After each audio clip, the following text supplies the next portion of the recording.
Alors, bonsoir à tous. Bonsoir de partout où vous nous suivez. Merci de nous rejoindre. Merci de nous rejoindre pour ce numéro, le 25e de, de notre activité.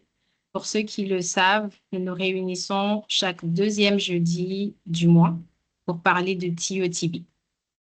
Alors, si c'est votre toute première fois d'être avec nous, nous vous souhaitons en tout cas la bienvenue.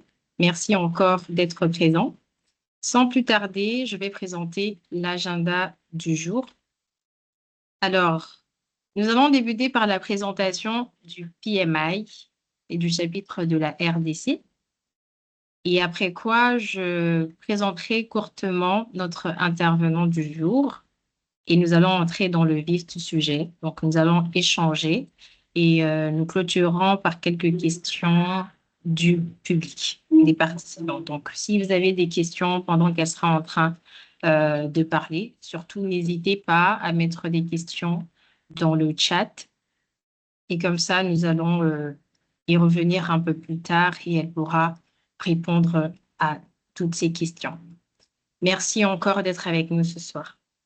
Alors, le PMI ou le Project Management Institute, c'est quoi le PMI? Le PMI est tout simplement la plus grande association de renommée mondiale, une association à but non lucratif dédiée à la gestion de projets. Elle a été créée ou fondée en 1969. Le PMI vulgarise tout ce qui est standard, bonne pratique, compétences en gestion de projet et est reconnu pour ses nombreuses certifications, mais également pour l'impact majeur dans la réussite des projets. Parlons des certifications. Au niveau du PMI, nous retrouvons 4 catégories des certifications.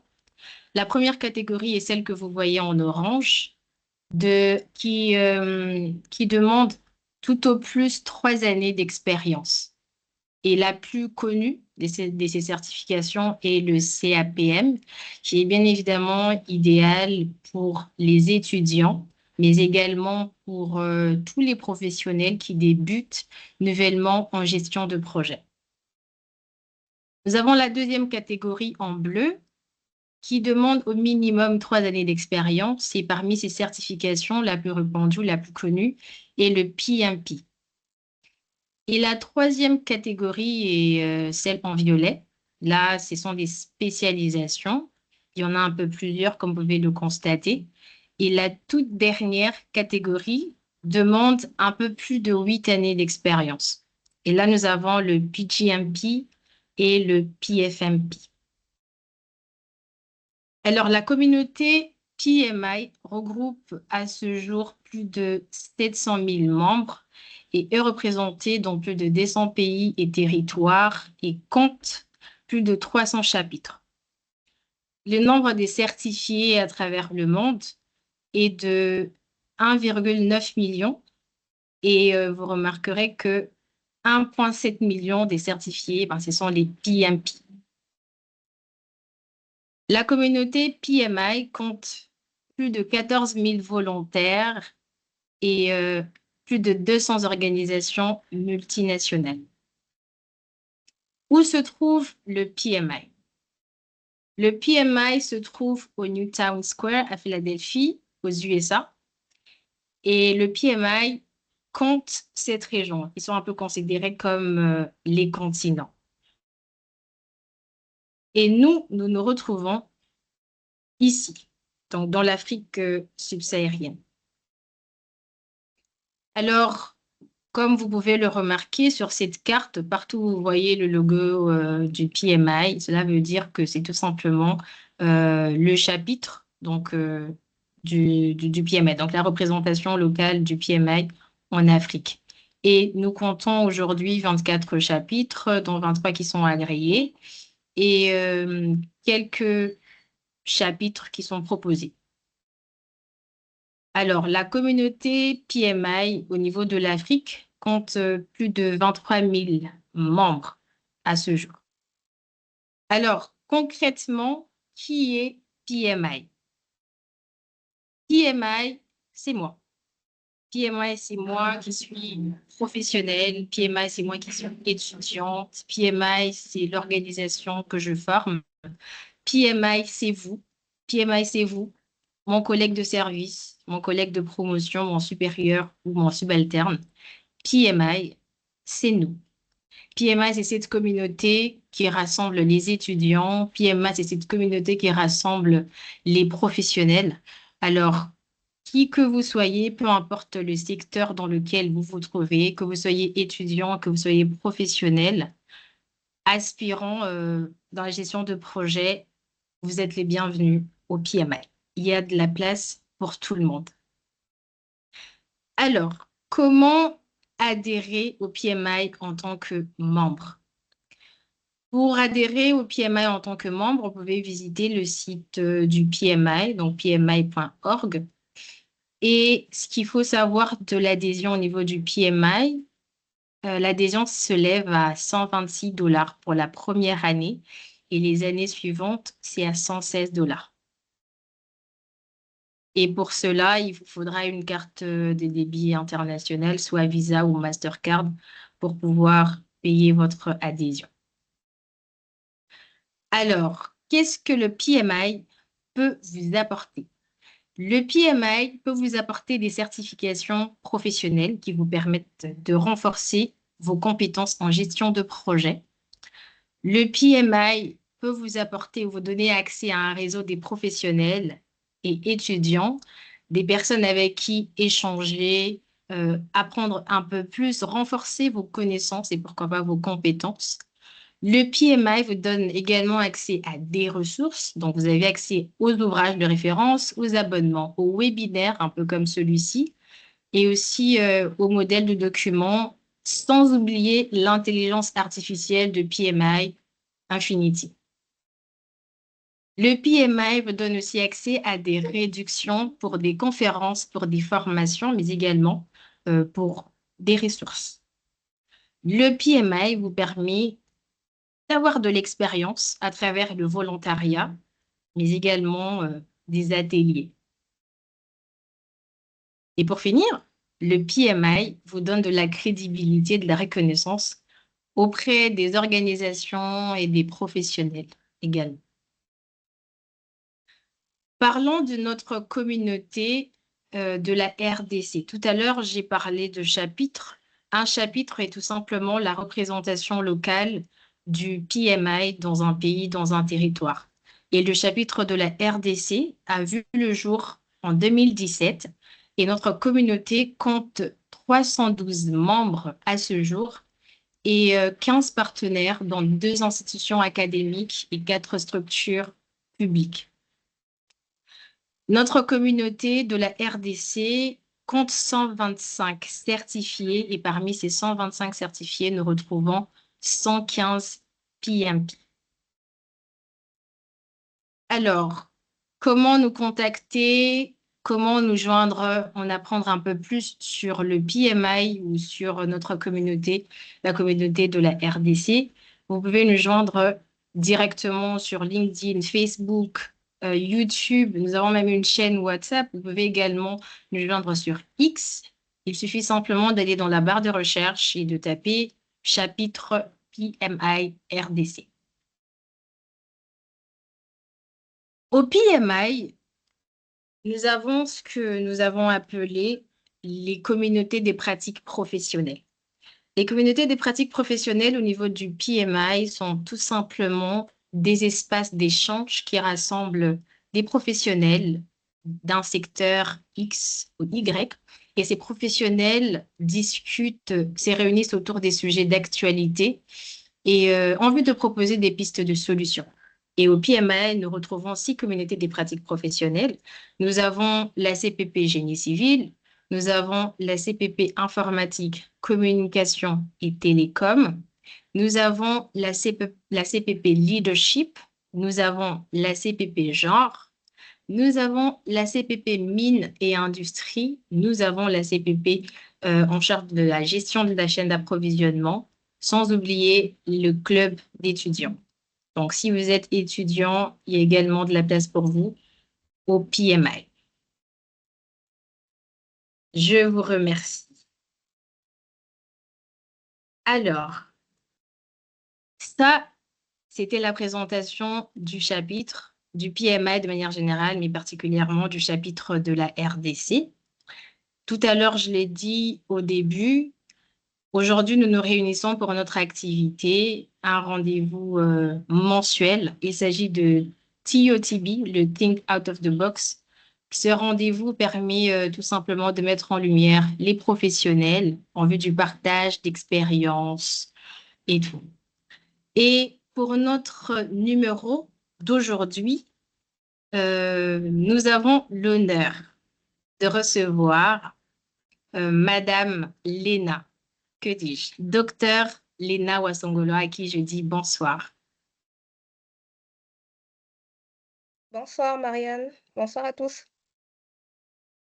Nous sommes très ravis de vous avoir avec nous ce soir et merci surtout d'avoir accepté notre invitation. Non, c'est moi qui vous remercie. Merci beaucoup pour cette opportunité. Alors, aujourd'hui, nous parlons de la place de l'humain dans les secteurs publics, privés, à l'essor de l'intelligence artificielle en RDC. Mais avant d'entrer dans les vifs du sujet, Madame Léna, ou plutôt Docteur Léna, est médecin de formation et a une maîtrise, a une double maîtrise en santé publique, mais également dans le management de projets. Sans oublier qu'elle détient une certification en intelligence artificielle. Alors, docteur Léna, les gens aimeraient un peu plus savoir, les participants qui nous suivent, les gens qui nous suivent aimeraient un peu plus savoir sur votre personne. Qui est Madame Docteur Léna? Euh, Quel est son parcours académique et c'est quoi ses débuts dans le milieu professionnel? Merci beaucoup pour la parole. Donc, d'entrée de jeu comme ça, vous avez fait une très bonne et brève introduction. Donc, Madame ou Docteur Léna, c'est un médecin de formation. J'ai terminé à l'Université protestante au Congo, l'UPC. Et après l'UPC, j'ai directement commencé à travailler dans un hôpital de la place. Et j'ai aussi, continué avec, des organismes internationaux et c'est à partir, en fait, de ce travail au sein des organismes que j'ai développé, en fait, le goût de poursuivre mes études dans la santé publique. C'est ainsi qu'après une petite expérience professionnelle, j'ai poursuivi, en fait, ma formation pour affiner mes compétences et j'ai eu un master en santé publique. Et c'est au cours de ce master que j'ai été repérée, j'ai été dénichée pour un autre poste, là où je devais occuper la fonction de chef de projet. Et vous allez comprendre directement la relation entre mon expertise et la fonction que j'ai eu à occuper. C'est en fait en étant chef de projet que j'ai découvert en fait le monde du projet. Et j'ai voulu encore affiner mes compétences parce qu'avec moi, c'est comme ça que ça marche. À chaque fois que je suis dans un environnement, je cherche toujours à en savoir plus. Et donc, après ma fonction de chef de projet, j'ai voulu encore développer ma compétence et c'est ainsi que j'ai aussi obtenu mon master en management de projet à l'Université Senghor. Donc, c'était en collaboration avec l'École supérieure de management de Kinshasa, ESMK pour ceux qui connaissent. C'est un master professionnel, donc ça me permettait d'évoluer dans mon travail et le soir, c'était un cours présentiel du soir, et le soir, je continuais à affiner mes compétences en projet. Donc, après avoir été chef de projet, ça c'est dans une organisation internationale privée. Ensuite, après cette fonction, je suis rentrée en fait dans le secteur public où cette fois-ci, je n'étais plus dans le niveau opérationnel, mais j'étais dans le niveau stratégique. Donc, j'étais du niveau central et tous les projets en santé publique, c'est nous qui étions en train d'apporter en fait une expertise stratégique au niveau central.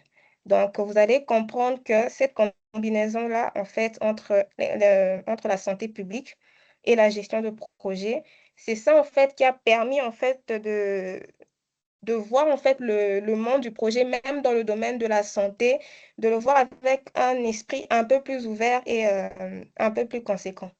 Donc, et toujours dans mon parcours, j'ai eu à découvrir l'intelligence artificielle. Je ne sais plus trop comment, on en a tellement parlé sur Internet. Certainement qu'un jour, j'ai dû tomber sur un post ou bien un blog, quelque chose comme ça. Mais une fois que j'ai découvert l'intelligence artificielle, ça fait tilt en fait. Ça fait automatiquement tilt. Je me suis dit, c'est forcément l'avenir de demain. C'est une compétence transversale et ça intéresse en fait tous les domaines, notamment la santé. Et c'est ainsi que j'ai décidé aussi de suivre une certification en intelligence artificielle, surtout en fait dans la gestion du projet. Donc, le PMI, je crois que je faisais partie des premiers en fait à bénéficier en fait de la formation que le PMI avait donnée donc, l'intelligence artificielle et la gestion de projet. Et ça m'a justement beaucoup aidé lorsque j'ai eu maintenant à cofonder le DRC Consulting. Donc, c'est un bureau d'études, en fait, pour les projets, pour les aider, en fait, d'abord à reconnaître qu'ils sont viables, qu'ils sont rentables, et pour les permettre de mener à bien, en fait, leurs objectifs. Donc, la valeur ajoutée de l'intelligence artificielle faisait qu'on se démarquait un peu du lot. Étant donné que l'intelligence artificielle commence à prendre de l'ampleur en fait en RDC, lorsque vous vous positionnez comme une personne en fait qui a des connaissances et des compétences dans ce domaine, automatiquement, souvent, la balance en fait, elle penche en votre faveur. Donc, c'est à partir de cela que lorsque nous travaillons avec ceux qui viennent nous présenter leurs projets. Nous leur ajoutons toujours cette touche-là de gestion des équipes, des gestions des services, en leur montrant en fait la valeur ajoutée qui pourrait en fait davantage corroborer leur projet. Donc, c'est un peu ça mon modeste parcours. Et comment j'ai connu le chapitre PMI de la RDC? Toujours la curiosité. Moi, tout ce que je fais, c'est la curiosité en fait qui me pousse à faire toutes ces choses-là. Donc, une fois que j'ai eu ma maîtrise en fait en master de projet, je me suis dit, il me faut en fait une plateforme où je vais croître dans ce domaine-là. Et heureusement, une des collègues avec qui on a eu à faire le master, elle m'a parlé en fait de ce chapitre-là. Et à travers une connaissance, c'est ainsi que j'avais pu aussi adhérer en fait en tant que volontaire. Donc, c'est un peu ça, si je dois un peu parcourir de manière brève mon cursus. Merci. Merci. Alors, vous nous avez parlé de votre premier contact avec le PMA et particulièrement avec le chapitre de la RDC et de votre parcours en gestion de projet. Étant vous-même gestionnaire de projet avec une maîtrise en management de projet, est-ce que vous pensez que cela apporte réellement une valeur ajoutée aux dirigeants ou aux leaders dans nos environnements actuels, on va dire, que ce soit en entreprise privée ou dans le secteur privé ou public? Oui, bien sûr. En fait, il y a vraiment, si je dois parler de mon expérience personnelle, il y a vraiment une différence avant-après. Parce que lorsque j'ai commencé à travailler en tant que chef de projet, disons que je menais un peu le projet par intuition, par anticipation, par bon sens, en me disant que ce projet, pour le mener, le bon sens voudrait que je fasse cela. Mais une fois en fait que j'ai voulu affiner en fait mes compétences en gestion de projet, en fait, la structuration en fait, elle devient plus simple, elle devient plus claire parce qu'on vous explique vraiment les étapes de manière structurelle, comment c'est censé être fait. Et c'est intéressant parce que vous avez aussi des échanges avec des chefs de projet qui ont eu à avoir un grand bagage. Et grâce à ça, en fait, ça vous permet d'avoir une vision en fait plus claire. Donc, avant, vous étiez en train de réfléchir par vos propres moyens, mais une fois que vous avez affiné votre formation dans ce domaine-là, en tout cas, votre vision est plus claire, ainsi que vos compétences et vous faites vraiment la différence par rapport à quelqu'un qui n'a pas eu à être en contact avec ce domaine-là. Donc, c'est vraiment très important et très, très recommandé. OK, mais qu'est-ce qui caractérise véritablement un bon leader de projet ou un bon gestionnaire de projet? Alors, moi, je vais pas vous répondre comme ça se fait un peu dans les revues documentaires, vraiment, je vais vraiment vous dire mon expérience. Ce que vraiment j'ai remarqué dans la gestion de projet, il est important qu'il y ait une très bonne interaction entre le chef de projet et son équipe. Donc, un leader, c'est vraiment quelqu'un qui sait rendre les gens adhérents. Adhérents, en fait, à la vision. Lorsque vous avez des objectifs à atteindre, vous pouvez avoir un staff. Soit ils sont là par obligation, donc c'est-à-dire ils viennent, ils savent qu'à la fin, il faut une performance, il faut un salaire à la fin du mois. Ou soit vous arrivez vraiment en fait à mobiliser en fait leur volonté, à adhérer en fait à la vision en fait du projet. Donc moi, un bon leader, c'est celui qui a réussi en fait cette influence-là de faire en sorte que les gens aiment ce qu'ils sont en train de faire parce qu'il y a en fait une véritable utilité vers la fin. Et bien sûr, un bon leader, c'est en fait celui qui n'est pas très complaisant. Bon, il y a en fait cette partie de la rigueur. Bien sûr, on demande une certaine empathie, mais il y a aussi de la rigueur qui fait que il y a un objectif à atteindre, il y a en fait une réputation à maintenir ou bien à améliorer. Donc, c'est une personne qui sait aussi être franche, un peu tranchante pour la finalité, en fait, pour obtenir les résultats. Et c'est bien sûr quelqu'un qui sait aussi être très flexible, qui sait s'adapter, parce que la gestion de projet, c'est pas un long fleuve tranquille. Donc, c'est un peu pour moi ces qualités d'un bon leader, mais surtout, pour moi, en fait, c'est la partie du soft skill où on sait vraiment rendre les gens adhérents de leur propre volonté par rapport au projet. OK. Mais tout à l'heure, vous avez dit votre curiosité vous a conduit à en apprendre un peu plus sur l'intelligence artificielle jusqu'à avoir une certification. Mais essayons de revenir un peu dans le domaine de la gestion de projet. En quoi cette technologie peut-elle aider réellement dans la gestion de projet aujourd'hui? En fait, l'intelligence artificielle, moi, je l'ai toujours considérée, si pas un outil, comme comme un assistant. Ça dépend de la façon dont vous êtes en train de l'utiliser. Ça peut être un outil qui va vous permettre en fait de booster vos résultats, de booster en fait vos performances, dans le sens où les choses se font peut-être beaucoup plus rapidement. Lorsque vous mettez par exemple en place un système d'automatisation, par exemple de rapports ou de communiquer, quelque chose comme ça, si c'était peut-être un être humain qui devait faire ça, ça pouvait prendre un peu plus de temps. Mais lorsque vous mettez en fait l'intelligence artificielle au bon endroit, au bon moment, ça peut vraiment vous faire gagner du temps. Ça peut vous faire gagner en efficacité quand c'est vraiment un outil.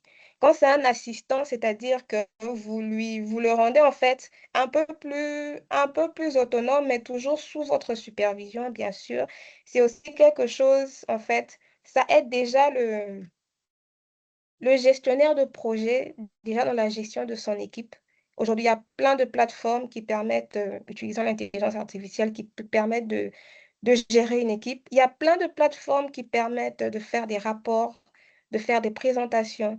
Donc, pour moi, c'est vraiment une valeur ajoutée. Donc, c'est un véritable gain de temps et aussi une grande performance, en fait, en termes d'innovation et puis d'accomplissement. Donc, vous allez vous-même remarquer qu'il y a une forte, différence entre un projet, par exemple, qui n'utilise pas, en fait, l'intelligence artificielle, là où il le faut. Parce qu'il y a certains projets, malheureusement, vous allez voir qu'avant l'intelligence artificielle, il y avait une certaine lenteur, mais après une intelligence artificielle, vous allez voir que certaines choses qui prenaient du temps, elles ne le prennent plus. Pourquoi? Parce qu'il y a quelque chose d'autre, en fait, qui le fait à votre place et vous pouvez vous concentrer, par exemple, sur, un travail beaucoup plus stratégique. Donc pour moi, vraiment, la valeur ajoutée, elle vaut vraiment son pesant d'or par rapport à l'intelligence artificielle. D'accord. Vous avez parlé de l'intelligence artificielle en tant qu'outil, mais aujourd'hui, euh, qu'est-ce qu'on peut retrouver comme risque ou limite liées à cette intelligence artificielle, que ce soit dans le management de projet ou dans notre utilisation au quotidien? En fait, si je dois dire ça en une seule phrase, en un seul mot, C'est lorsque l'intelligence artificielle prend la place de l'homme. Donc, je vais m'expliquer. C'est lorsque maintenant, vous faites plus confiance aux résultats de l'intelligence artificielle ou à sa capacité de faire les choses par rapport à votre propre capacité. C'est-à-dire que l'intelligence artificielle est très efficace tant que ça reste sous le contrôle de l'être humain, parce que le projet, on le confie à l'homme. Et donc, c'est l'homme qui a la responsabilité à ce que l'aboutissement soit un succès. L'intelligence artificielle est un outil, c'est-à-dire que c'est l'homme qui doit diriger ce que l'intelligence artificielle doit faire. Ce n'est pas l'intelligence artificielle qui va influencer l'homme pour dire à l'homme, je trouve que c'est comme ça. Et malheureusement, lorsqu'il y a des projets qu'on a accompagnés, lorsqu'ils utilisent à mauvais escient l'intelligence artificielle, il peut se faire que l'intelligence artificielle, en fait, les conduise vraiment dans des grosses défaillances, dans des erreurs. Certaines choses que les hommes devaient faire ou prendre comme décision, lorsque c'est l'intelligence artificielle qui le prend, en fait, au début, ça peut marcher, mais quand il y a pas une supervision, il peut avoir un bug et la partie cliente ne va pas le comprendre. Donc, il faut toujours remettre l'intelligence artificielle dans un cadre d'outils et pas de décision. Ça aide à la décision, mais la dernière décision revient à l'homme. Et en dehors de ça, par rapport à l'intelligence artificielle, il faut toujours être prudent parce que les données que nous... Parce que toutes les prompts, en fait, les tâches que nous demandons à l'intelligence artificielle, c'est stocké quelque part dans un serveur. Donc, sachez que lorsque vous demandez, lorsque vous soumettez des rapports ou quelque chose à l'intelligence artificielle, ce sont vos données, ce sont vos secrets que vous êtes en train de livrer et ça sert à quelqu'un, à quelque chose. Il faut toujours faire attention. On n'utilise pas l'intelligence artificielle partout. On utilise l'intelligence artificielle en sachant qu'il y a des tâches qui sont vraiment à la discrétion du chef de projet que l'intelligence artificielle n'a pas besoin de savoir parce que ça peut fuiter jusque chez quelqu'un d'autre. Et en dehors de ça aussi, il y a aussi la cybersécurité. Lorsque vous utilisez un logiciel créé par quelqu'un d'autre utilisant de l'Internet, sachez que si vous êtes une société qui utilise des données confidentielles, on peut facilement, en fait, remonter jusqu'à vous. Et donc, ce sont en fait toutes ces petites choses-là. Donc, l'intelligence artificielle, à première vue, ça peut être quelque chose de formidable, mais une fois que vous prenez vraiment le temps d'utiliser ça, vous verrez en fait qu'il y a de ces erreurs et de ces limites qui fait que c'est toujours l'homme au final qui doit toujours être le grand décideur par rapport à ça. Donc, voilà. Merci, directeur. Mais est-ce qu'il y a un cadre déjà défini de l'utilisation de l'IA où c'est à l'homme lui-même ou à l'utilisateur lui-même de faire ses recherches, de savoir qu'est-ce que je dois faire ou qu'est-ce que je ne dois pas faire?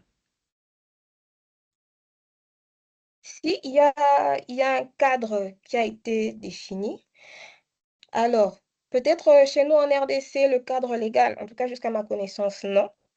Mais il y a l'UNESCO qui a eu donc ils ont eu à organiser en fait un grand observatoire et ils ont produit en fait un guide qui permet d'utiliser en fait l'intelligence artificielle de manière éthique et toujours pour l'intérêt de l'homme. Donc, c'est un guide vraiment pour toutes les personnes qui utilisent l'intelligence artificielle. Donc, j'encourage à consulter. Donc, ça s'appelle la RAM. Donc, c'est une méthodologie qui permet en fait comment faire pour utiliser l'intelligence artificielle sans en abuser et surtout sans outrepasser en fait le droit de l'homme. Mais sinon, en dehors de ça, il y a aussi des petites formations qui aident toujours à mettre des petits pare-feux par rapport à l'intelligence artificielle, par rapport à la dépendance, parce que quand on utilise trop, on peut devenir dépendant et ce qui n'est pas une bonne chose. Les cyberattaques, les bugs, tout ça. Alors, il y a pas encore un cadre légal, en tout cas ici dans notre pays, qui donnerait un peu une réglementation, une régulation, mais déjà au niveau international, donc il y a déjà eu une assemblée par rapport à ça, donc qui explique vraiment comment faire pour utiliser l'intelligence artificielle de manière éthique et efficace. D'accord. Je vais revenir un peu sur votre formation en médecine. Il y a peut-être des étudiants en médecine qui vont vous suivre et c'est peut-être des petites blagues que l'on lance sur les réseaux sociaux. Les gens disent, en tout cas, que voilà, les médecins d'aujourd'hui sont des médecins de ChatGPT. On craint un tout petit peu de voir que non, tout ce qu'ils font, que ce soit leurs travaux, viennent directement de l'IA et qu'il n'y a pas d'effort. À ces étudiants qui sont peut-être en médecine, et étant donné que c'est quand même un secteur qui est quand même assez sensible, qu'est-ce que vous pouvez leur donner comme conseil dans le cadre de l'utilisation de l'IA pour leurs études? En tout cas, peut-être dans les études comme ça, c'est pas seulement l'IA en fait, hein. La vie finit toujours par nous donner en fait une leçon. Parce qu'en dehors de l'IA, il y en a qui utilisent des anti-sèches, comment on appelle ça, des notes, des fuites. En fait, c'est pas seulement la médecine, en fait. Il y a plusieurs façons d'essayer d'améliorer ces réponses, si je peux appeler ça comme ça. Mais en fait, si je peux grandement décourager les gens, et surtout en médecine, lorsqu'on arrive dans le monde du travail et que nous sommes dans une urgence, je vous assure, vous n'aurez même pas le temps de vous demander où est votre téléphone. Vous n'aurez même pas le temps de réfléchir ici. Vous ne saurez même pas quoi demander à l'IA. Donc, vraiment, ce que je conseille déjà aux étudiants, en tout cas, ça n'en vaut tellement pas la peine. Et surtout dans un domaine aussi délicat comme la médecine qui utilise vraiment, ça touche directement en fait à la vie des gens. Peut-être à l'école, le cas clinique qu'on va vous donner, c'est sur papier. On va vous dire, monsieur X est venu avec la fièvre, des maux de tête. Vous pouvez facilement checker à côté avec l'IA, qu'est-ce que je fais quand il y a ça, ça, ça. Mais je vous assure que sur terrain, lorsqu'une personne vient avec des cas d'urgence en train de vomir, des pics tensionnels, vous n'aurez même pas le temps de demander à qui que ce soit.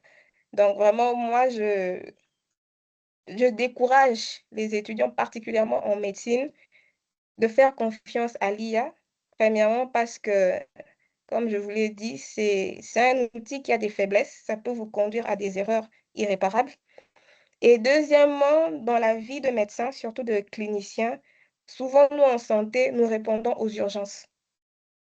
Et les urgences, en tout cas, de manière spontanée comme ça, c'est la capacité intrinsèque en fait du clinicien ou du médecin qui va sauver le patient. Ce n'est certainement pas l'IA. Après, ce n'est pas interdit parce que lorsqu'on stabilise le cas, on peut toujours recourir à ces notes, à la documentation. Là, tout ça, ce n'est pas prohibé.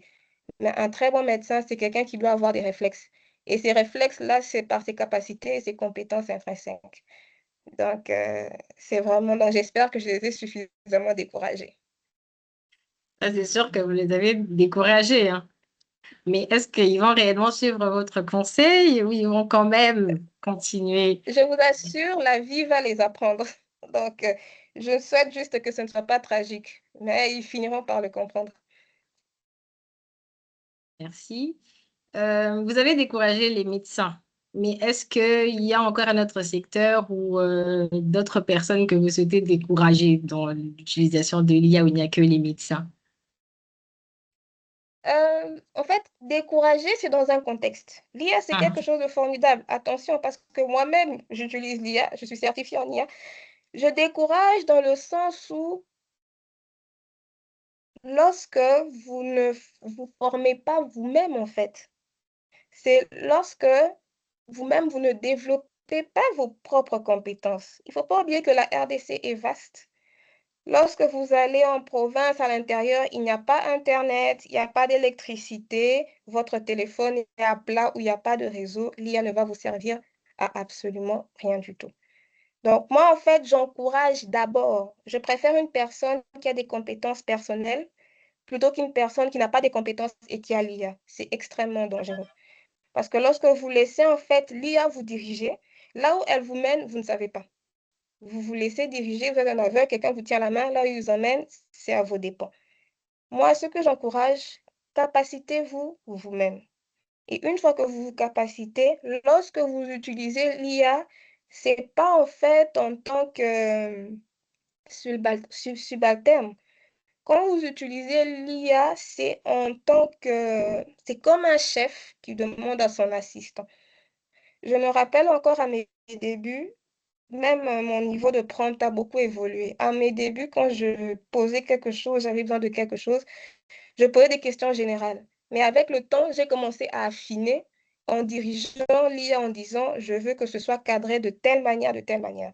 Et lorsqu'elle commet une erreur, je sais qu'elle a commis une erreur et je dis, non, pas comme ça, fais ceci, ceci. Donc, c'est vraiment de pousser les gens à comprendre que l'IA est plus un outil ou un assistant qu'un sauveur universel qui vient au secours de votre incompétence. Ça, ce n'est pas l'IA. Donc, j'espère que j'ai mis les choses dans leur contexte, enfin, j'espère. OK. Mais à quel degré vous nous conseillez son utilisation? À chaque fois, peut-être il y a des gens pour souhaiter un anniversaire à quelqu'un, c'est l'IA que j'utilise pour faire un devoir, c'est l'IA que j'utilise absolument tout. Est-ce que, euh, bref, on va dire quel degré, on va dire à quel degré vous conseillez l'utilisation de l'IA? Il n'y a pas en fait une réponse catégorique, parce qu'en fait, c'est au cas par cas. Il y a de ces anniversaires où, si je prends votre exemple, il suffit de prendre un bon dessin animé là, créé avec l'IA, vous envoyez, la personne est heureuse. Tout comme il y a de ces cadeaux d'anniversaire, la personne, elle veut quelque chose d'authentique qui vient de vous. Donc, l'IA, c'est vraiment de manière contextualisée, c'est de manière réfléchie. Je suis vraiment en train d'insister que l'IA, en fait, n'est que le résultat du résultat, enfin, n'est que le résultat, en fait, de votre décision, de là où vous voulez l'emmener. Si vous savez que, par exemple, la tâche que vous allez faire par vous-même, vous allez prendre 3 heures et qu'avec l'IA, ça va se faire en 10 minutes et que les conséquences ne seront pas catastrophiques, allez-y. Si vous trouvez, par exemple, que, bien sûr, l'IA va bien faire les choses, mais ici, précisément dans ce domaine sensible, c'est moi qui dois intervenir, intervenez. Et bien sûr, essayez toujours de jauger au cours de la semaine, j'ai utilisé l'intelligence artificielle à peu près à combien de pourcents. C'est aussi une manière aussi de voir s'il n'est pas en train de s'installer une procédure de dépendance. Parce que vous allez vous étonner même pour des petites questions simples que vous auriez pu répondre à l'époque. Et lorsque on vous la repose, votre premier réflexe, c'est de vous tourner vers ChatGPT ou Gemini. Donc moi, je demande vraiment aux gens d'utiliser ça euh, avec prudence et de manière contextuelle, en fait. C'est un très bon outil, mais c'est aussi dangereux. C'est un très bon outil, mais des fois, c'est mal contextualisé.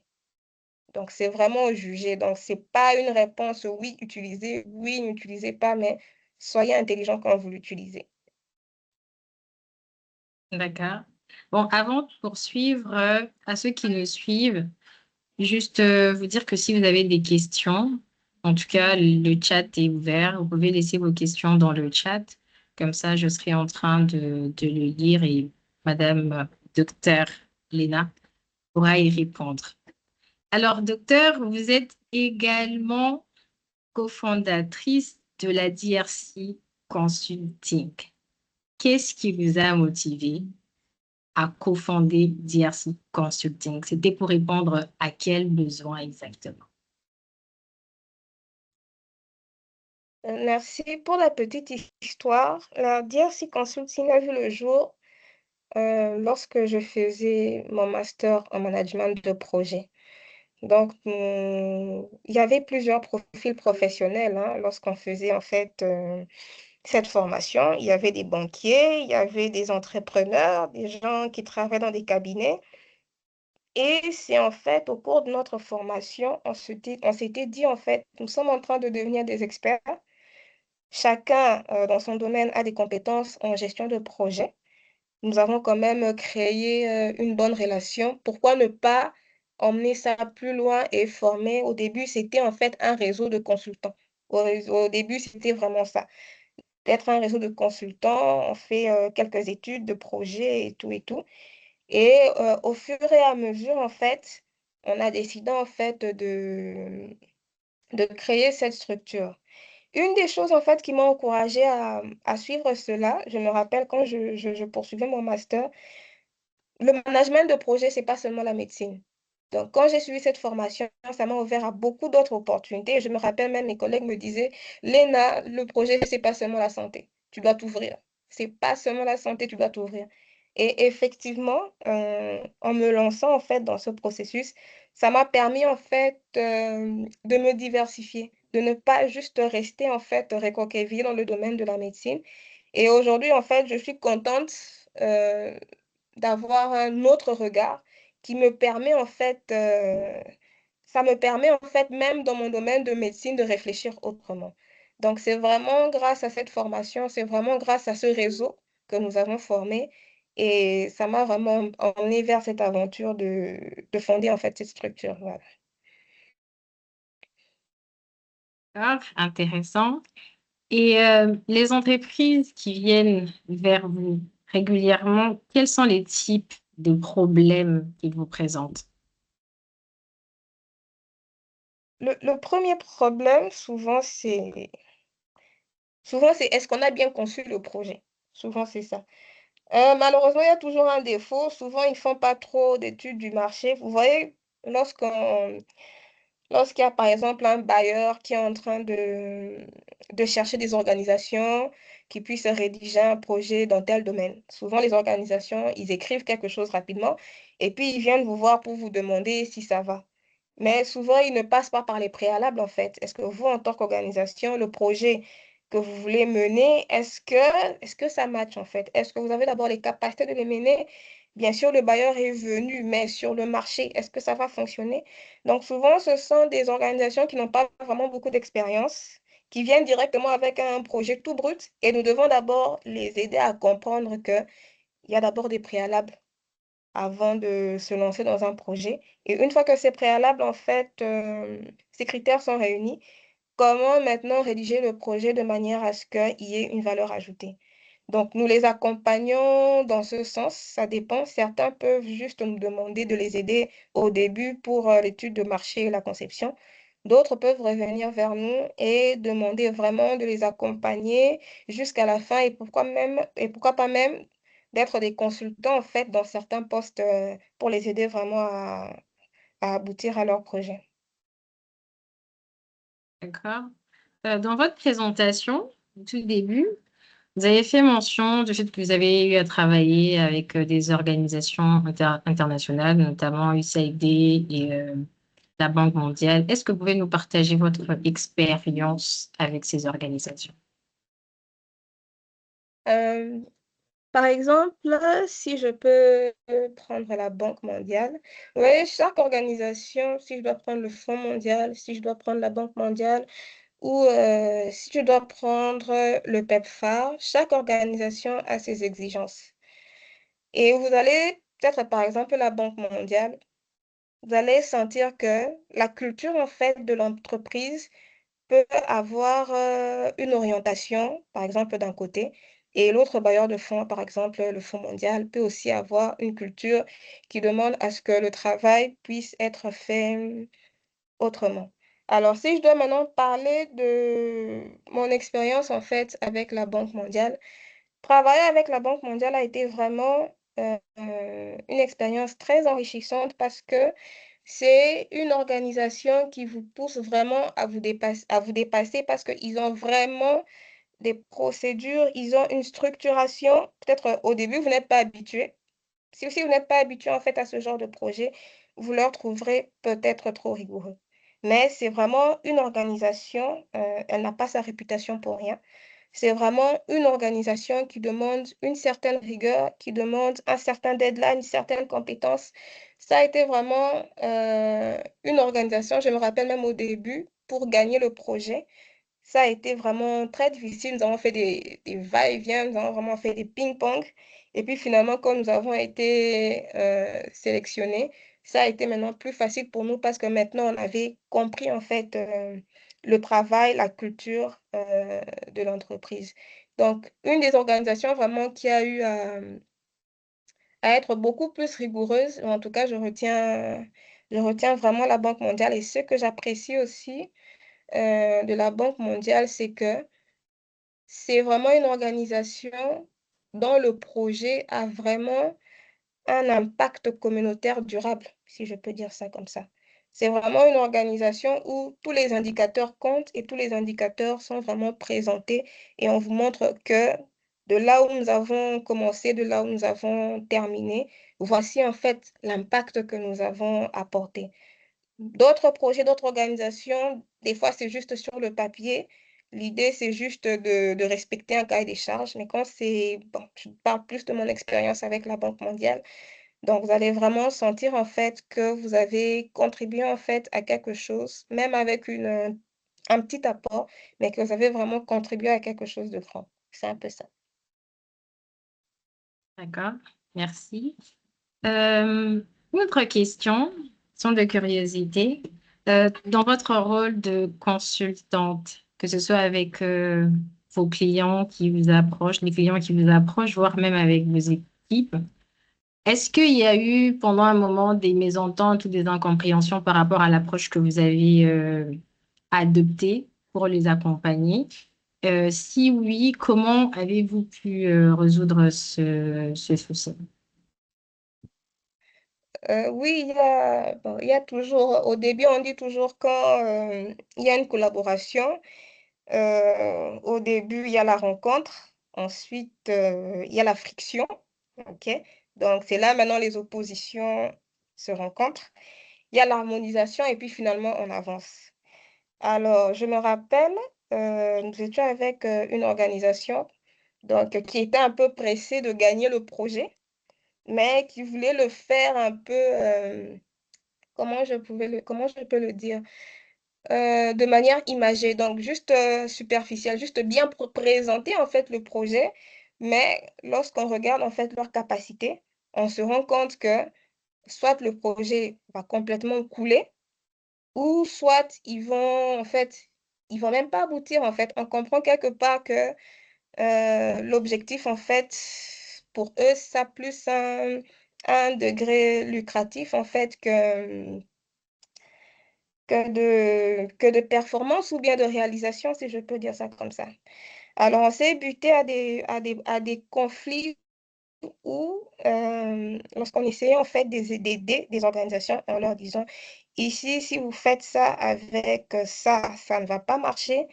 Mais par exemple, lorsqu'on sentait par exemple qu'il y avait un problème d'intégrité, parce que je vais être claire, quand il y a un problème d'intégrité, quand il y a un problème en fait d'éthique, ou par exemple, ils nous demandent d'entrer dans le jeu en fait de cette mauvaise façon de faire, souvent, en fait, il y avait des frictions. Parce qu'il nous arrivait aussi à ce qu'on puisse, entre guillemets, servir aussi un peu de témoins ou de personnes qui pouvaient aussi recommander. Mais lorsque nous-mêmes, en faisant l'étude avec eux, on se rend compte que l'organisation, en fait, qui va prendre le projet n'est pas complètement transparente. Souvent, c'est là où, en fait, il n'y a pas d'entente. Alors, souvent, on commence par la diplomatie. Ensuite, on fait carte sur table. Lorsque finalement il y a une harmonisation, on avance, mais quand ça ne va pas, souvent, bon, à l'amiable toujours, on chacun prend son chemin. D'accord, merci. Après, si vous permettez, il y a des Oui, organisations qui ne respectent pas en fait leurs engagements. Ça aussi, malheureusement, dans le monde entrepreneurial, si je peux dire ça, c'est un des grands défis, une organisation qui vient toute sérieuse là, mais quand c'est l'heure, par exemple, de donner les rémunérations convenues, là, elle commence à faire la fine bouche à gauche, à droite. Donc, ce sont des petites choses qu'on rencontre en fait durant l'expérience. ok. Je vais prendre une question que nous avons dans le chat. Euh, c'est la question de Nathan. Il dit ceci, pouvons-nous avoir des exemples de l'application de l'intelligence artificielle dans la santé publique? Et surtout, que pensez-vous que cette technologie peut apporter à ce secteur et quels sont aussi les problèmes actuels que ces technologies pourraient résoudre dans ce domaine d'après vous? Il a demandé une application dans la santé publique, c'est ça? Donc, il demande à avoir des exemples de l'application de l'IA dans la santé publique. Ça, c'est la première question. Ah, ok. Par exemple, là, c'est très facile. Nous avons un outil ou une application que nous appelons en fait eWars. Donc, EWARS. Et c'est un outil qui utilise l'intelligence artificielle. Je parle vraiment de la santé publique. Ça nous aide en fait dans la détection, la notification et même la prédiction rapide en fait des épidémies. Et actuellement, dans le ministère de la Santé, avant, quand on répondait dans les urgences de santé publique, posons un exemple de choléra, c'était plus un système administratif lancé de la paperasse. Il fallait écrire. Ensuite, on fait un mail, mais le temps qu'il y ait quelqu'un qui puisse recevoir, tout ça, c'était un peu compliqué. La procédure était très longue parce que depuis la structure jusqu'au niveau central, souvent, il y avait cette lenteur dans l'information. Mais depuis, en fait, qu'on utilise cette application, c'est une application au fur et à mesure. Donc, dès que vous entrez les données, automatiquement, il y a l'intelligence artificielle qui sait directement dire, par exemple, attention, ici, nous sommes déjà en alerte. Vu le nombre de cas, par exemple, de cette maladie, il se pourrait qu'il y ait une épidémie. Ici, nous sommes en alerte. Vu le nombre de décès, il se pourrait ceci, ceci. Donc, cette application nous aide vraiment au niveau de la santé, non seulement à faire des détections précoces des épidémies, et même à prévoir, en fait, comment faire des réponses ou des ripostes de manière anticipative. Ça nous propose vraiment des scénarios et ça nous aide vraiment beaucoup par rapport à cette rapidité-là, à cette prédiction. Donc, c'est un très bon outil d'aide à la décision. Et en dehors de ça, ça, c'est vraiment ce que le service utilise, dans ce que nous utilisons personnellement au ministère de la Santé dans les urgences. C'est vraiment cette application eWorks. Mais en dehors de ça, par exemple, dans le domaine de la recherche, il y a plein d'outils, plein d'outils. Par exemple, Julius, ça permet vraiment de calculer. Donc, lorsque vous faites une recherche, dès que vous soumettez le protocole et la base de données, automatiquement, ça vous présente les résultats des recherches avec la conclusion. C'est à vous de décider. Donc, c'est un peu les deux exemples là que je pouvais donner. Je ne sais pas s'il y avait une sous-question. Je pense que vous avez répondu à vos autres questions parce qu'il demandait à savoir quels sont aussi les problèmes actuels que ces technologies pourraient résoudre. Ah, le problème actuel, comme je vous ai dit, c'est vraiment un très bon exemple. Posons l'outil eWorks. Disons qu'au niveau opérationnel, il y a un prestataire, il a fait entrer les données, par exemple, le nombre de cas de maladies au courant de cette semaine, par exemple, en faisant entrer les données, il a peut-être commis une erreur dans la saisie. Au lieu de mettre 10, il a mis 100. Et quand il a mis 100, automatiquement, l'application va dire, ah, 100 en une semaine, ça, c'est directement une épidémie. On va vous lancer une alarme. On va vous lancer une alarme et si vous ne vous basez que sur ça, automatiquement, vous allez mobiliser l'équipe, vous allez mobiliser les ressources et vous allez faire une descente en fait pour rien. Mais lorsqu'en fait, il y a une alarme, c'est là maintenant, c'est un outil d'aide à la décision. Donc, l'application nous fait comprendre que ici, on a fait entrer 100 données, par exemple, pour une telle maladie. Normalement, c'est déjà un seuil épidémique. Mais vous, en tant qu'être humain, connaissant les circonstances de terrain, connaissant que ça peut être une erreur de saisie, ça peut être une erreur de diagnostic, ça peut être un rapportage qui était retardé et qu'on a ajouté. Vous devez maintenant vérifier sur le terrain. Vous devez mettre des équipes d'investigation pour confirmer vraiment que ce que l'outil, l'intelligence artificielle vous a donné comme alerte, c'est vraiment ça. Donc, il peut avoir un problème où quand il y a une mauvaise information, l'intelligence artificielle peut vous conduire en erreur. Et il peut aussi se faire que dans ses prédictions, en fait, il puisse bugger. Il peut se faire aussi qu'on a fait entrer les bonnes données, mais donc d'une manière ou d'une autre, ça bug. Par exemple, les cas de la semaine, c'est à 10, mais ça bug. Donc, c'est un outil à prendre toujours avec des pincettes, surtout que ça touche à la santé des gens. Donc, jusque-là, en tout cas, avec eWorks, En tout cas, on a eu à avoir peut-être sur 100, peut-être 2 problèmes de bug, mais sinon, il est très efficace. Je vais revenir sur un point que vous avez mentionné un peu plus tôt. Vous aviez dit que l'IA, dans certains cas, est un outil de la décision. Dans votre rôle de consultante en management de projet, est-ce que pour traiter les demandes des clients, vous utilisez impérativement l'IA ou peut-être d'une certaine manière, vous l'utilisez?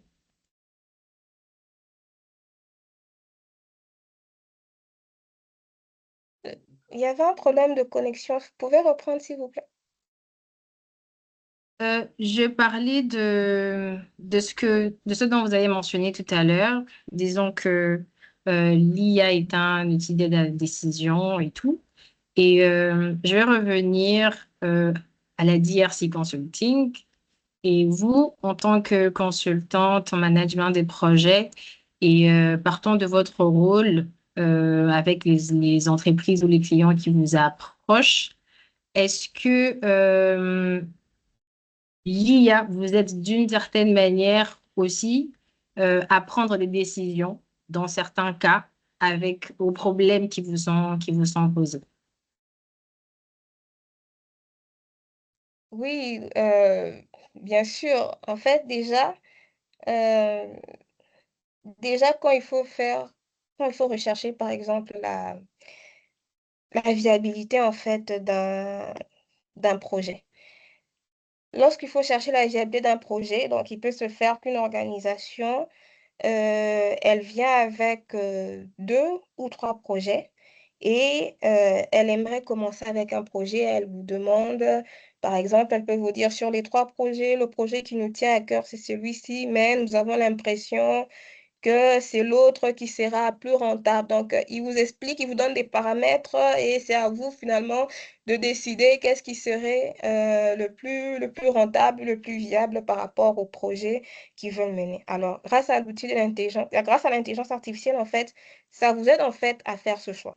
Bien sûr, à la fin, c'est l'être humain, pour différentes raisons, qui finit par décider.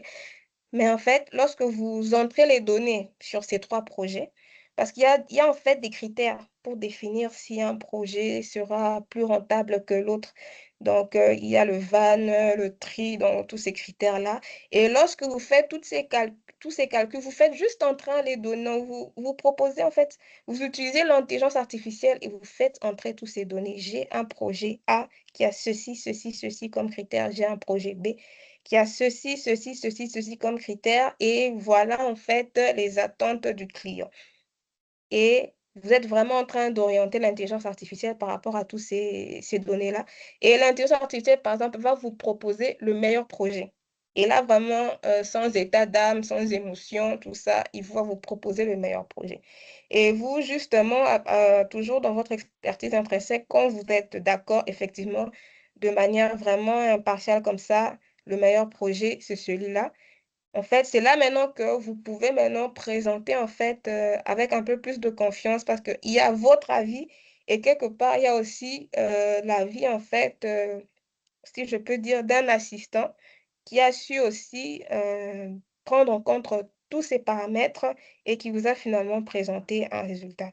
Donc souvent, quand on veut comparer les projets ou bien si on doit se lancer quelque part, souvent on fait en fait des exercices de comparaison-là pour voir, par exemple, qui est le plus rentable, si je peux dire ça comme ça.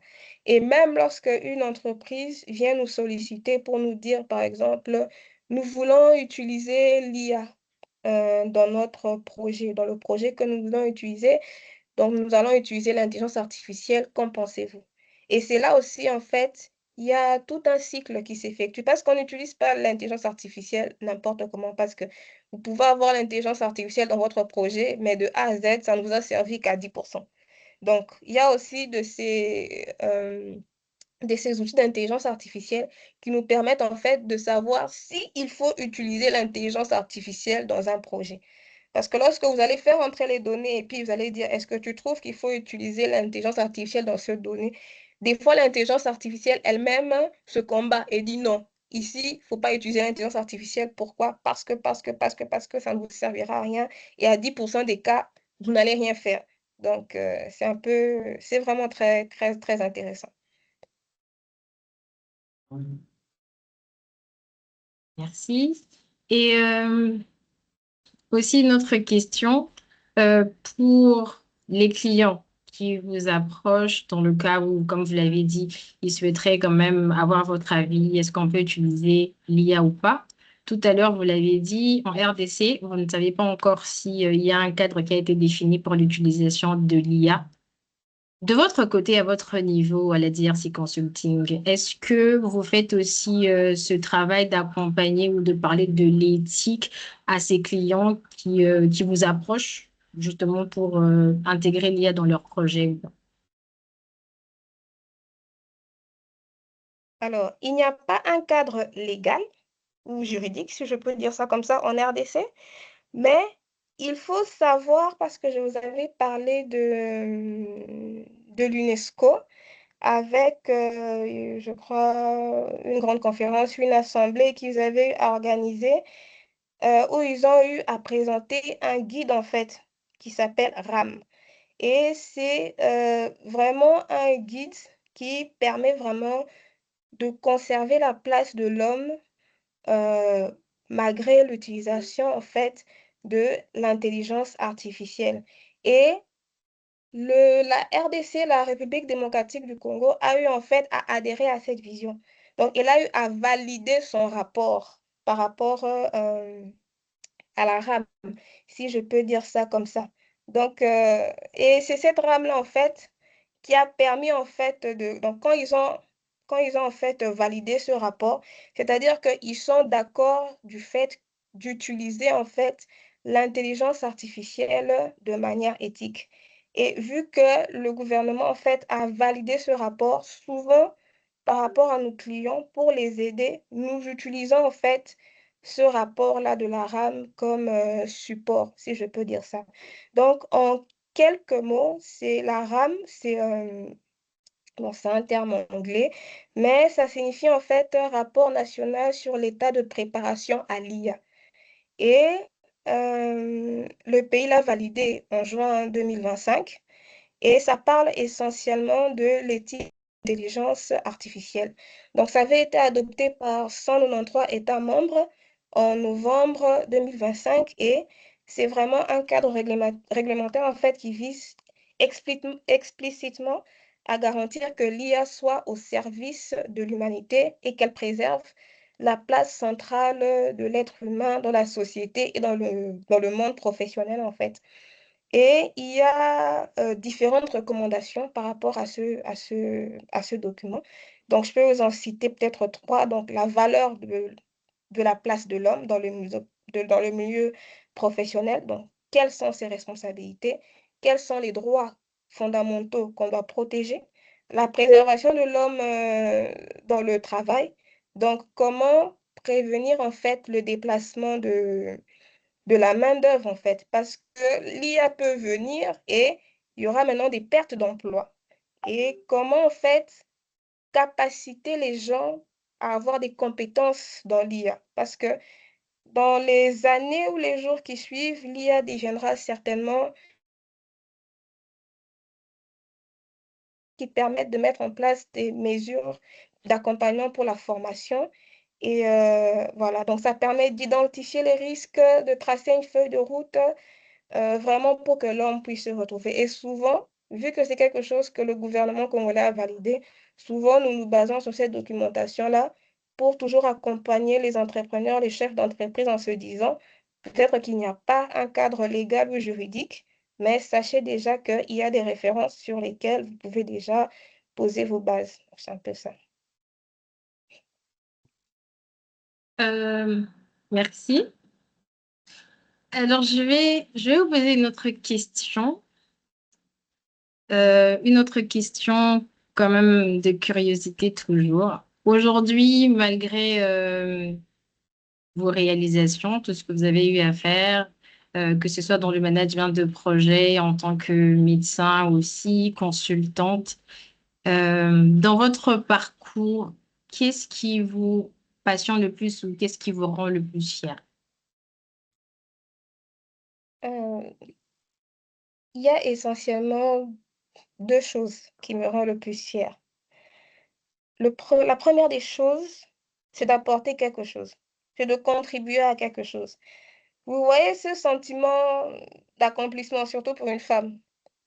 Donc, vous avez apporté quelque chose, votre expertise, votre compétence, vous avez réussi en fait à déjouer un problème, une situation, vous avez aidé des gens à remporter un projet, moi je suis dans le domaine de la santé, vous avez réussi en fait à maîtriser par exemple une situation sanitaire et lorsque vous êtes conscient que c'est parce que vous avez eu à apporter quelque chose, ce sentiment d'accomplissement en fait, lorsqu'on fait un travail, en tout cas, je sais pas, j'ai envie de dire c'est incomparable, c'est non négociable. Donc, ce sentiment d'accomplissement qu'on sert à quelque chose, on sort, on sert à quelque chose, c'est vraiment une des grandes satisfactions que j'ai.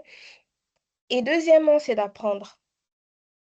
Parce que si je suis dans un travail où j'apprends pas, ou si mon degré d'apprentissage est vraiment à un niveau de saturation, souvent, on tombe en fait dans la routine, on tombe dans l'ennui et malheureusement dans la stagnation. Or, quand on tombe dans la stagnation, en fait, alors que le monde est en train d'évoluer à grands pas, quelque part on stagne et puis on recule.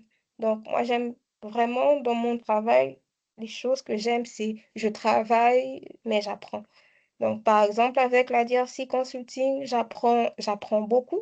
Et surtout que c'est un autre domaine pour moi. Ça m'ouvre des horizons, ça m'ouvre des opportunités. Il y a de ces conversations que je ne peux pas avoir avec des collègues médecins parce qu'on va parler chinois.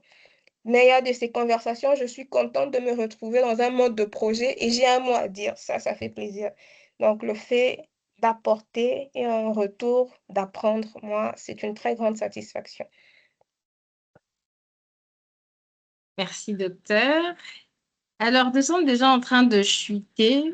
Euh, pour ceux qui ont des questions, comme je l'ai dit tout à l'heure, n'hésitez pas à les mettre dans le chat. Nous avons une question de Moses, docteur.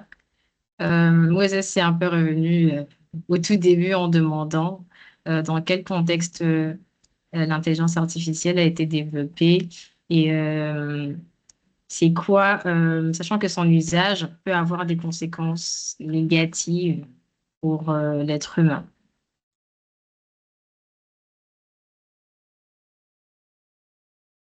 J'ai pas l'histoire de l'intelligence artificielle, c'est ça?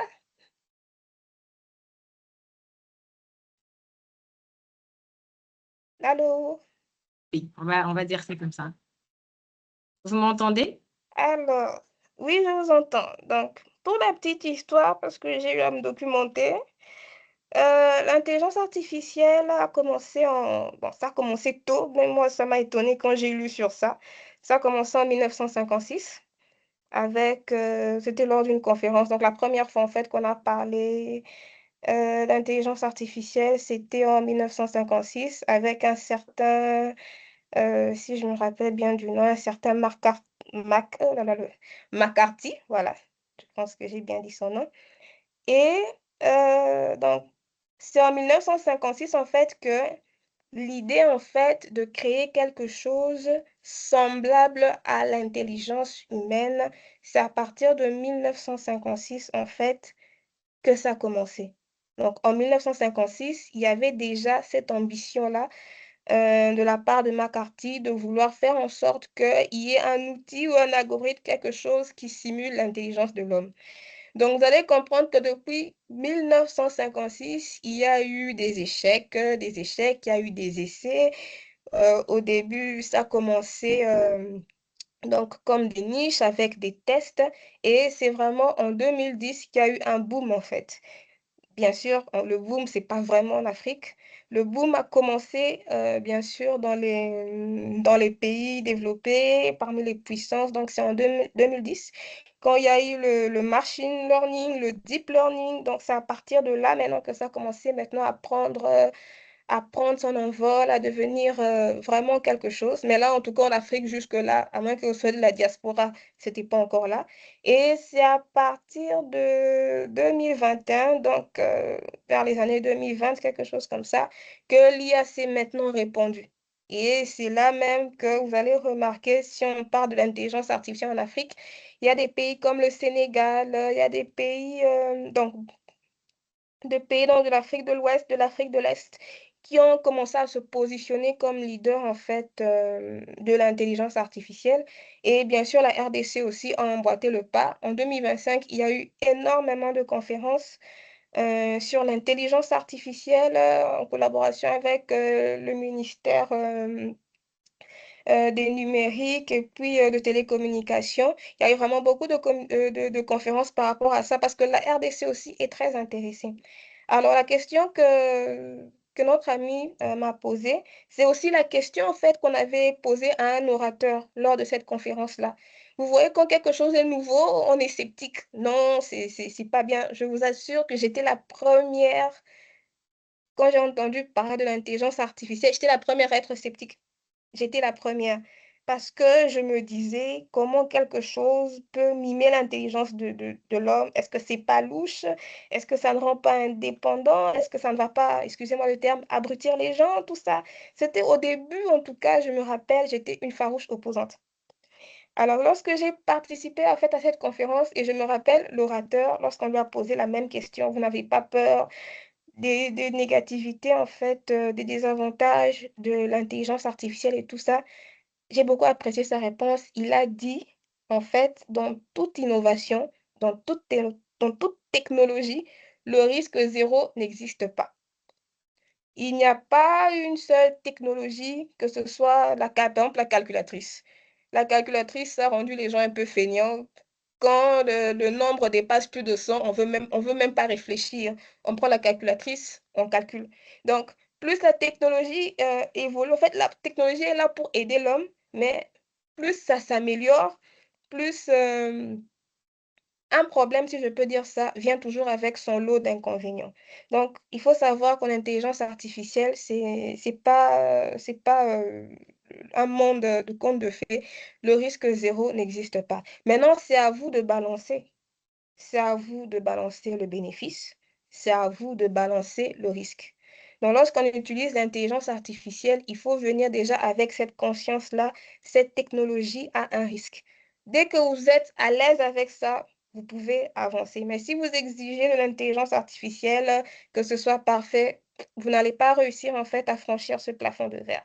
Donc, une fois que vous êtes d'accord que le risque de zéro n'existe pas, comment vous allez manager? Ça, c'est la deuxième question. Comment je vais faire pour que l'intelligence artificielle puisse le moins possible me nuire?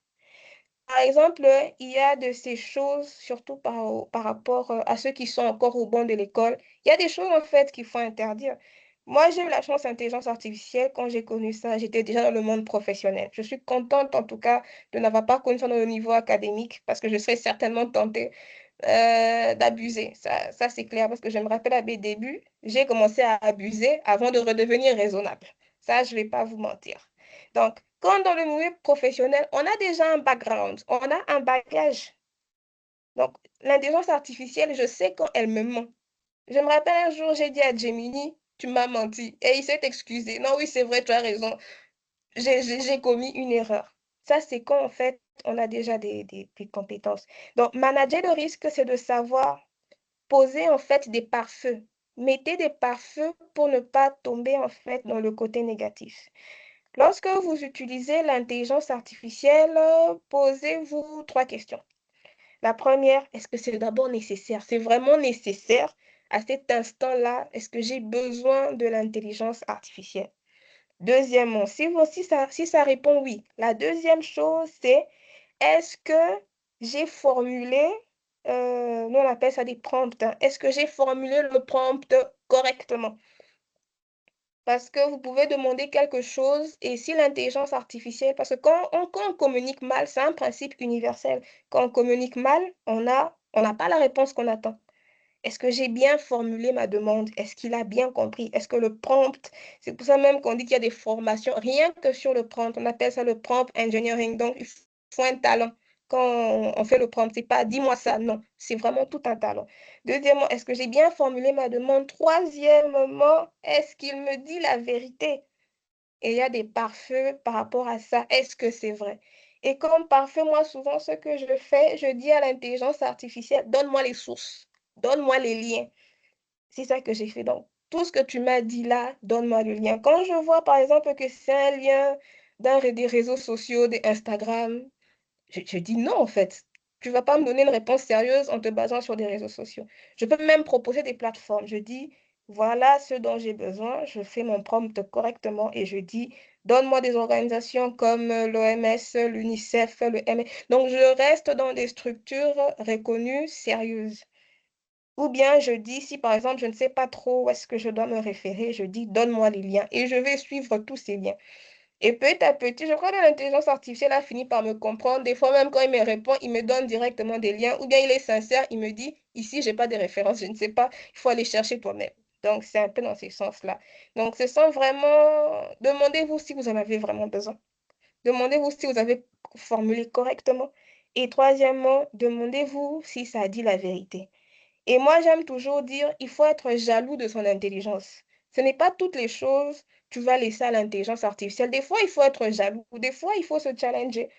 Des fois, il faut se dire, ce rapport, cette analyse, je vais faire ça moi-même. Ce cas, je vais le traiter moi-même. Ça, ce n'est pas l'IA. Et il y a des jours où, quand vous augmentez vous-même votre compétence intrinsèque, vous vous rendez compte en fait que vous dépassez l'IA. Vous dépassez en fait l'IA et vous lui dites, c'est vrai, tu m'as donné telle réponse, mais va comme ceci, va comme ceci, va comme ceci. Donc, tant que vous êtes toujours en position de supérieur et de décideur, vous n'avez pas à craindre par rapport à l'IA. Mais lorsque l'IA devient votre sauveur, la personne à qui, enfin, je dis la personne, l'outil sur lequel décision, c'est là où c'est extrêmement dangereux.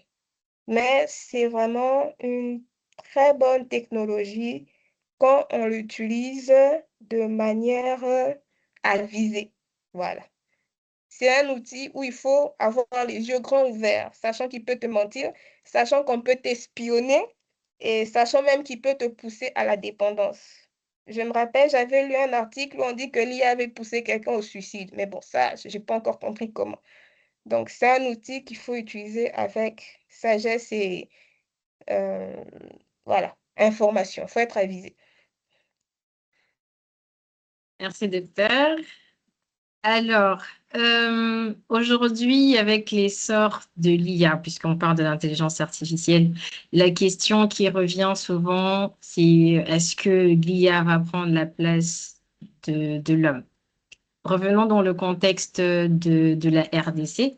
Là, je vais lire la question de Nathan qui dit, quels sont les soft skills que nous pouvons commencer à développer dès aujourd'hui pour ne pas être effacés par l'adoption de l'IA? Et je vais même rajouter une autre question.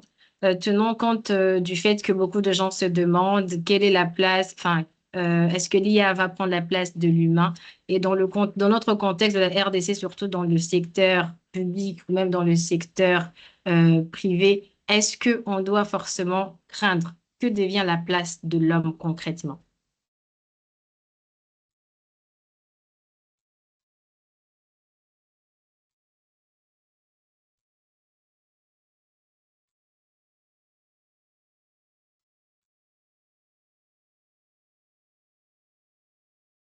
Docteur Lena, vous êtes là? Je n'entendais plus rien, j'ai juste entendu la première question sur les soft skills et l'autre à développer pour essayer de ne pas trop tomber par rapport à l'IA. L'autre question, c'était? Je disais, puisque la crainte actuelle est justement celle de est-ce que l'IA va prendre la place de l'humain et surtout on revient dans le contexte de la RDC.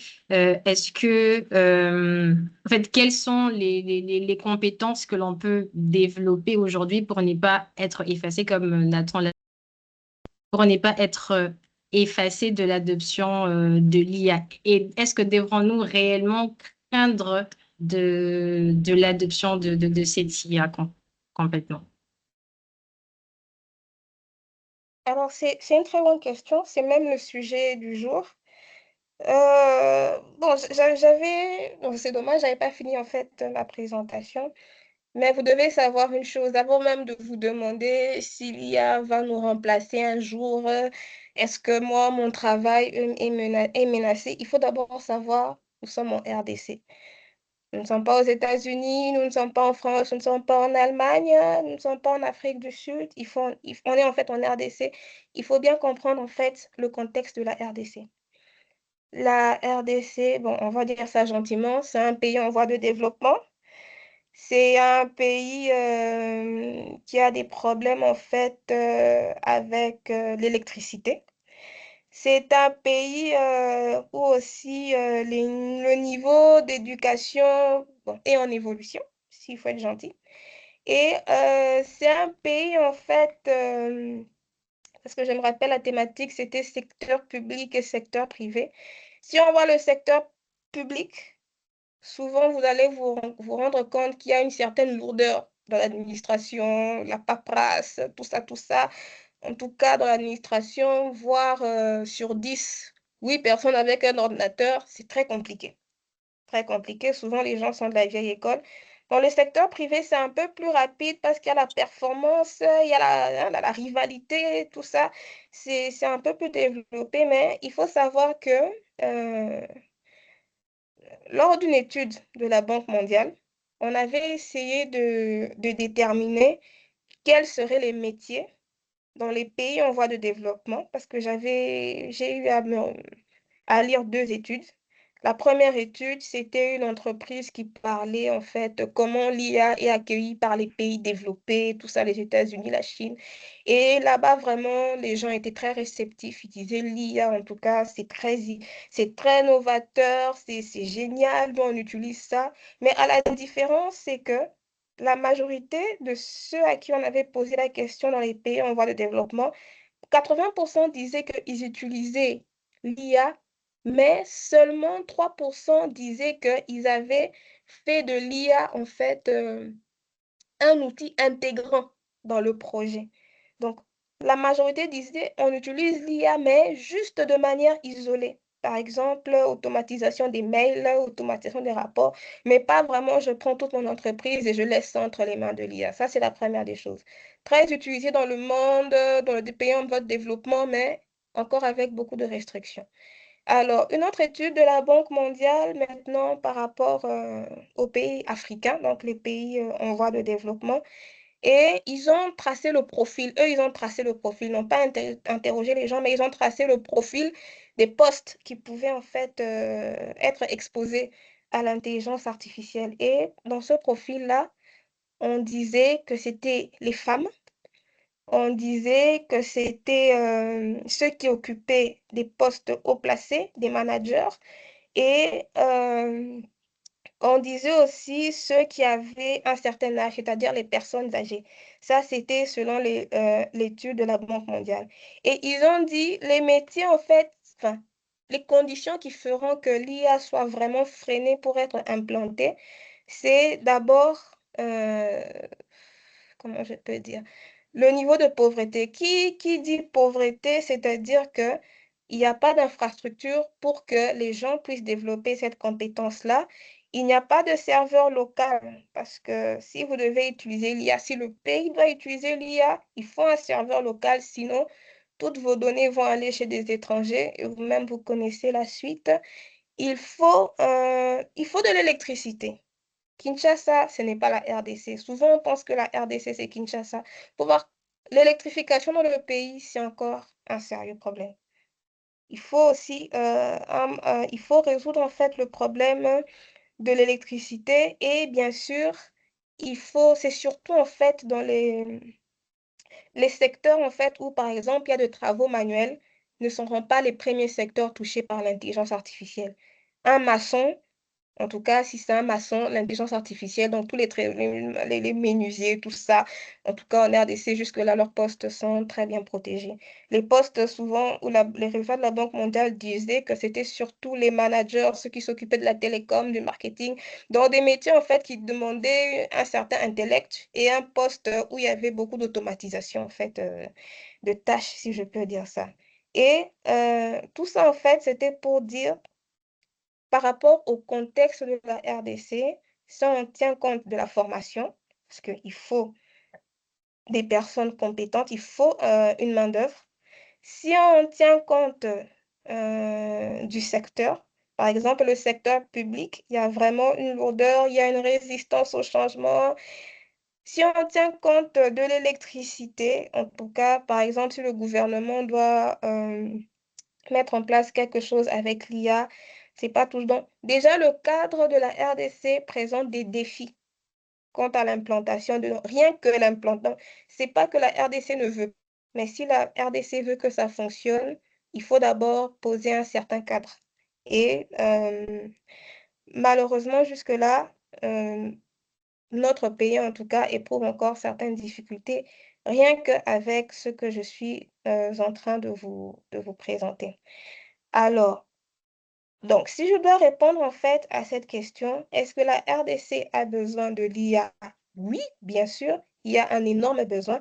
Est-ce que la RDC est prête à utiliser intensivement l'IA? Je vais vous décourager, mais pas pour tout de suite. La RDC est très motivée, mais la RDC sait qu'elle a encore des défis à relever dans ce dont je suis en train de vous parler. Alors, que doit se dire un jeune et même une personne âgée? Que doit se dire une personne si elle craint, par exemple, que l'IA puisse la remplacer?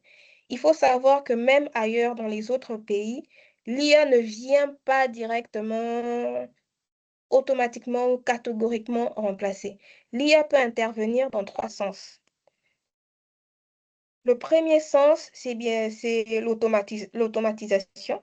On parle de... C'est ça, en fait, qu'on appelle le remplacement, si je peux dire ça entre guillemets. Donc, l'IA prend entièrement le poste et il n'a pas vraiment besoin d'une intervention humaine. Surtout des fonctions où c'est vraiment automatique.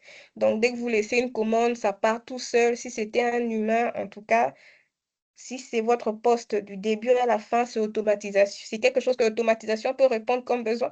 Sachez déjà que oui, vous avez raison de vous en faire. Mais la deuxième chose, l'IA ne vient pas que pour remplacer, l'IA vient aussi pour améliorer.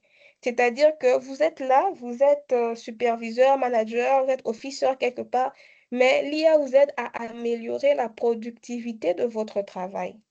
Donc, il ne vient pas vous remplacer, mais il vient vous aider à améliorer. Ça, c'est la deuxième chose que l'IA peut faire. La troisième chose que l'IA peut faire, c'est la restructuration. C'est-à-dire que maintenant que l'IA est là, certaines tâches n'auront plus d'aussi grande importance que d'autres. L'IA va venir créer un nouveau besoin. Il faut des personnes compétentes, par exemple, il faut des formateurs IA. Il faut des personnes compétentes pour régler les bugs, par exemple, de l'IA. Il faut des personnes compétentes pour superviser, par exemple, un travail. Donc, l'IA va venir aussi restructurer le domaine de l'emploi en créant des nouveaux emplois. Donc, il ne faut pas directement voir l'IA de manière catégorique, le grand remplacement, on est foutu. Non. L'IA peut venir dans ces trois axes-là. Il vient remplacer, il vient améliorer, il vient restructurer. Alors, euh, la majeure partie du temps, surtout dans un cadre comme la RDC, il sera vraiment, je ne dis pas que c'est impossible, mais ça sera beaucoup plus long que une entreprise puisse, par exemple, tout un poste, à moins vraiment que ce soit des postes très secondaires, en tout cas, en grande masse, décider, par exemple, de tout confier à l'IA. Ça sera un peu difficile, surtout si c'est une entreprise vraiment avisée de prendre aussi des provinces. Peut-être les petites startups, on peut comprendre, mais si on doit vraiment, de manière massive comme ça, parler du monde du travail, ça sera vraiment difficile de parler de remplacement, entre guillemets. D'amélioration, oui, mais le remplacement en RDC, en tout cas, c'est pas prêt pour maintenant. Alors, j'ai apprécié parce que j'avais vu quelque part un chef d'entreprise qui avait dit une citation et il avait dit, vous ne perdrez pas votre emploi à cause de l'IA, mais à cause de quelqu'un qui sait utiliser l'IA. C'est ça, en fait, l'enjeu que les gens n'ont pas compris. Le problème, ce n'est pas l'IA. Le problème, c'est celui qui l'utilise. Moi, je sais utiliser l'IA. Tu ne sais pas utiliser l'IA. Sachez déjà qu'il y a, il y a un fossé entre nous. Et moi-même, lorsque je suis en train, souvent je conseille les gens, lorsque vous êtes dans un processus de recrutement, il y a toujours cette question-là, qu'est-ce qui fait que vous, on va vous choisir par rapport à d'autres? Dites que vous connaissez l'IA. Dites comment vous êtes performant grâce à l'IA. Sortez des termes techniques que le recruteur n'a pas compris.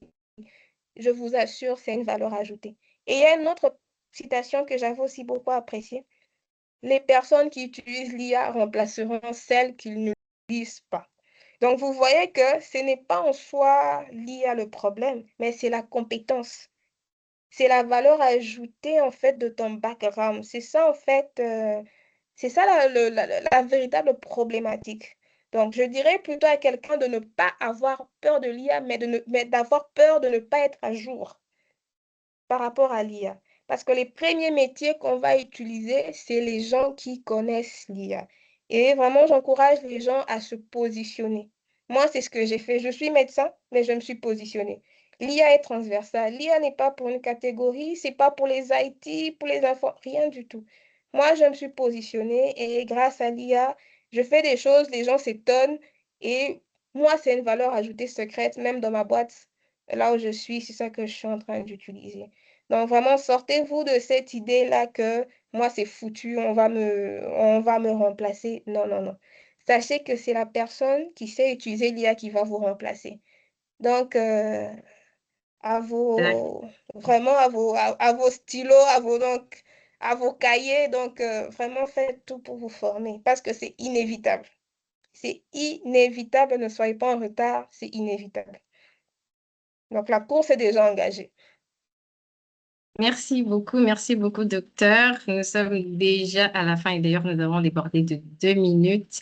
Merci beaucoup d'avoir accepté notre invitation et merci à tous les participants qui nous ont suivis, à tous C'est ceux moi qui ont qui vous été avec remercie. nous. Merci beaucoup. Alors, ce n'est pas le dernier numéro, hein, ce n'est pas la dernière activité du chapitre. Restez branchés sur les réseaux sociaux du chapitre. Nous sommes presque partout, LinkedIn, Facebook, YouTube, euh, X, nous sommes presque partout, Instagram et même TikTok. Retrouvez-nous pour ne rien manquer de nos prochaines actualités. Et au plaisir de vous revoir prochainement. Merci. Merci beaucoup à vous. Merci à l'équipe. Merci à toi, Marianne. Tu as été très attentionnée du début jusqu'à la fin. Merci beaucoup. Et merci à tous les participants, à toutes vos questions. Donc, j'espère vraiment que vous avez retenu le mot-clé. Ce n'est pas l'IA en soi le problème, mais c'est le fait de ne pas avoir la compétence dans ce domaine-là. Donc, si vous pouvez tout oublier de tout ce que j'ai dit, donc rappelez-vous de ne pas voir ça comme une menace, mais comme une opportunité qu'il faut savoir gérer. Merci. Merci et à la prochaine. À la prochaine.